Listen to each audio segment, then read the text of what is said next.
Of course, when you draw boundaries around a country, you create some sort of shape for that country. In political geography, one of the ways we describe this is the morphology of the state. Ology is the study of in Greek. Morph is shape, so it literally means the study of the shapes of the states. Take a look at these countries. These are all real countries. Do you recognize any of those countries? Take a look at them. Now think about the advantages and the disadvantages to each one of those shapes. Let's see them again. What can you think of that would be an advantage or a disadvantage for each one of these countries? And think as we go through this in terms of these two things primarily.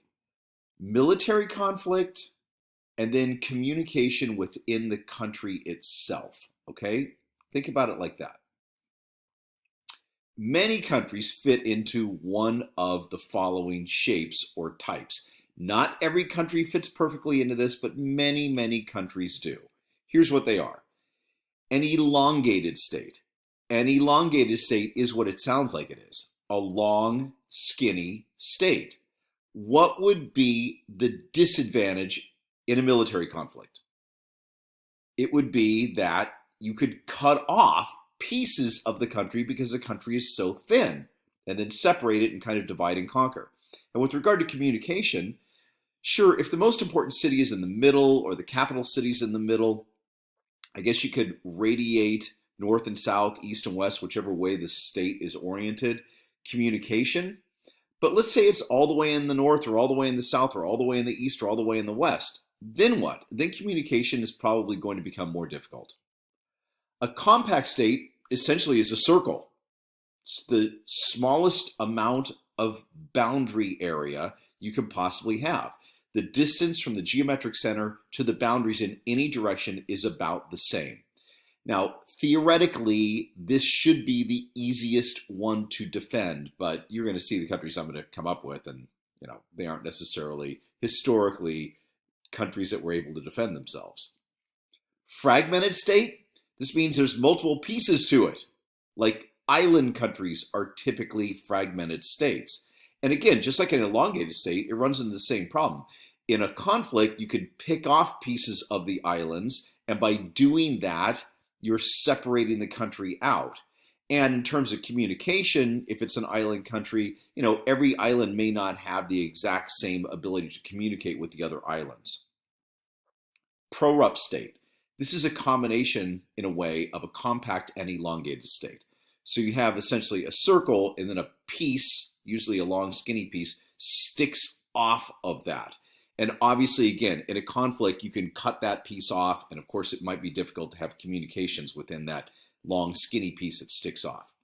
A perforated state means this. It means that there is a country that completely surrounds another country. And if you are the country that is completely surrounded, you probably rely heavily on that country that surrounds you for almost everything. And then a landlocked state is what it sounds like it is. This is a country that does not have any easy, open access to the global ocean.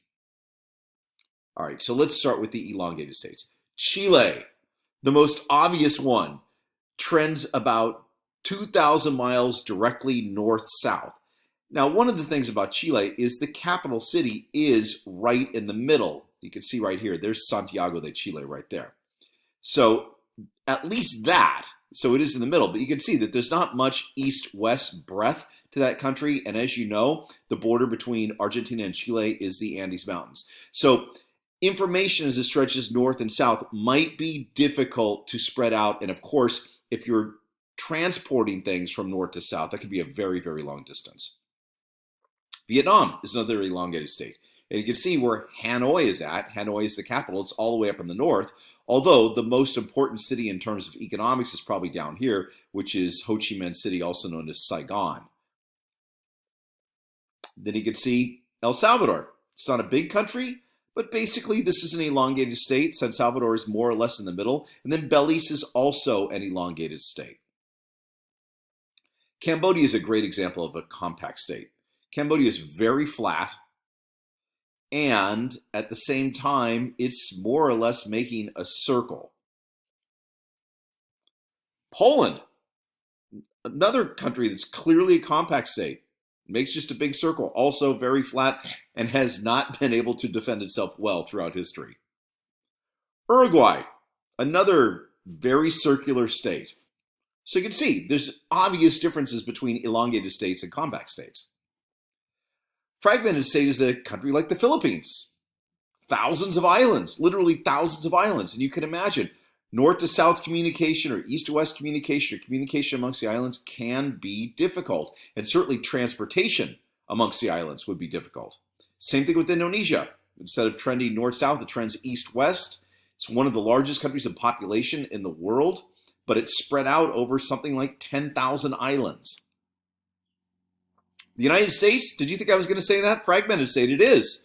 Because we have the main body of the country here, the contiguous 48 states, but then of course we have Alaska, which does not connect to the main body of the country, and then Hawaii, which sits out in the middle of the Pacific Ocean. Hawaii itself is a fragmented state. So a pro-Rup state is a country that has a piece that sticks off. Afghanistan is one of the great examples. Here's Afghanistan, the body of Afghanistan, and you can see right here, if you look, that is the pro-ruption right there. Okay, now I have that large map there so you can see the neighborhood that Afghanistan is in. So this is what Afghanistan looks like. Can you see the pro-ruption? Take a look right there, okay? And then notice Pakistan, India, Tajikistan, Uzbekistan, Turkmenistan, Iran, countries that surround it. Now take a look at this map. This is a map of Imperial Russia, as in the pre-communist era, so before the revolution in the beginning of the 20th century. And now look where that black arrow is pointing. It says British India. Remember, India, in quotes, was controlled by the British as a colonial possession. Remember this map? I showed you this before partition. Okay? Look and see where Afghanistan is, and look at where British India is on the left-hand side, 1945. And now look at this map. This is the way it broke up. And you can see Afghanistan in green on the upper left-hand side, so on the northwestern side of this map. And you can see very clearly there is that pro-ruption right there. That's what makes it a pro-Rup state. Why is it like this? Well, you see, I just circled Afghanistan, and now I just circled the Russian Empire. Here's what happened. At the end of the 19th century, the British and the Russians began to feel like there was a potential that they could get into a conflict in South Asia if they touched each other. Remember, these European colonizers, they did not want to get in conflicts with each other in their far-flung territories. It's very difficult to fight wars over very long distances, and you can imagine in the early part of the 20th century and then going backwards in time, it was extremely difficult to do that. And so what they did is they agreed to create Afghanistan in 1919. It didn't really become a fully independent country until a couple of decades later, as a kind of buffer state, something in between them. And that pro-Rup part was designed to separate British India from the Russian Empire. And then, of course, when the Russian Empire collapses and it becomes the Soviet Union, which is what you see the map there, you can see that it also acted as a kind of buffer, that pro-ruption, between South Asia, with Pakistan and India, and then the Soviet Union. So take a look again, you can see there's Afghanistan. All right, Namibia also is a pro-Rup state. You can see if you look right there where I circled it, that's the pro-ruption. And now that black arrow is pointing at a river, the Zambezi River. This is the reason Namibia has that pro-ruption on it, that piece that sticks out. This is the Zambezi River. And you can see, if you look, the Zambezi River as it swings through Eastern Africa connects to and acts as a border with that pro-Rup part of Namibia, which the arrow is pointing at.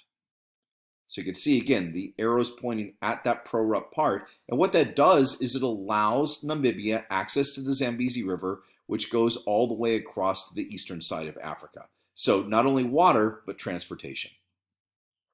South Africa is a perforated state. Perforated, of course, means that you're completely surrounded, or you are completely surrounding another country. And you can see that Lesotho is completely surrounded by South Africa, which of course puts Lesotho in a position where it depends heavily on South Africa. Landlocked states don't have any access to the global ocean, at least not direct access. And you can see there are a lot of them. All of those little blue, green, bronzish colored, and orange little circle things, whatever those things are called, those things indicate states that are indeed not touching the water. So in Europe, you can see there's a lot of landlocked states. Czech Republic, Austria, Slovakia, Hungary, all of these are all landlocked states. Switzerland, Liechtenstein, Andorra, it's quite a lot of them. Luxembourg. In Africa, there's a lot of them. Mali, Niger, Chad, Central African Republic, Zambia, Zimbabwe, Botswana. Even in South America, there's a couple. Can you see them? What are they? Bolivia and Paraguay. Very good.